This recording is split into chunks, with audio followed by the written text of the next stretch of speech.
उस्ताद Bukhari government degree college दादू जे सभिनी शागिर्दनि जे लाइ ही वीडियो पैगाम आहे त सूमर खां असांजो प्ले फॉर पाकिस्तान हिकिड़ो मेगा इवेंट थींदो आहे उस्ताद बुखारी डिग्री कॉलेज दादू जे अंदरि रांदियुनि जे हवाले सां उनजो इफ़्तिताह असां करे रहिया आहियूं, जंहिंजे अंदरि असां क्रिकेट, वॉलीबॉल, टेबल टेनिस,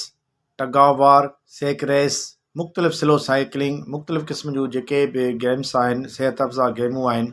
जंहिंसां ॿार जे अंदरि हिकिड़ो शऊर पैदा थिए थो त हू पंहिंजो फ़ैसिलो करे, वक़्त ते फ़ैसिलो करे त जीअं पंहिंजी जेको आहे सो टीम खे कामयाबी सां हमकिनार करे।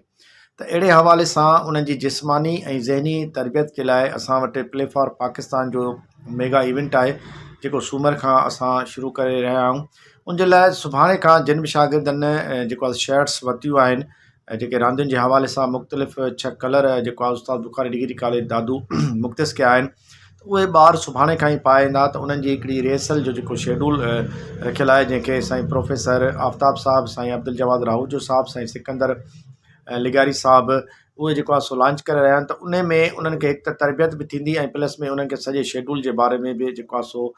मालूमात मिली वेंदी। त आउं हिकु दफ़ो ॿीहर हिन वीडियो जे ज़रिए जेको आहे मुख़्तलिफ़ सोशल मीडिया ते, मुख़्तलिफ़ ग्रुप्स जे अंदरि, मुख़्तलिफ़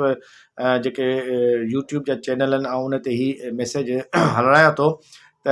उहे सभई शागिर्द ड्रेसुनि में न बल्कि जेको आहे रांदि वारी किट में अचनि, त जीअं उन्हनि खे आसानी सां हिकु त रिहर्सल बि थी वेंदी ऐं सूमर वारे प्रोग्राम जे हवाले सां उन्हनि खे बाख़बर बि रखियो वेंदो। त महिरबानी कयो, सुभाणे जेको आहे सो सभई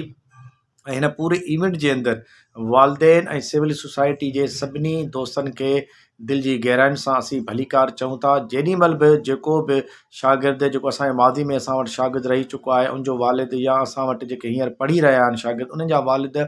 कंहिं बि टाइम ते असांजे कॉलेज में अची सघनि था, असांजे इवेंट जे अंदरि शमूलियत करे सघनि था, पार्टिसिपेट करे सघनि था, एज़ अ महिमान जी सूरत में इन सॼे प्रोग्राम खे ॾिसी सघनि था। त उन्हनि सभिनी जा सिविल सोसाइटी जे लाइ, दादू प्रेस क्लब जे दोस्तनि खे, सहाफ़ियुनि खे, सभिनी खे आउं दावत ॾियां थो त असांजे हिन इवेंट में असां सां सहकार कयो। असांजी जेकी कारकर्दगी जेकी शागिर्दनि जी सूरत में आहे, जेका असां उन्हनि ते महिनत कई आहे, उहा हिकु दफ़ो असां सां गॾिजी वेही ज़रूरु ॾिसो। पाकिस्तान ज़िंदाबाद।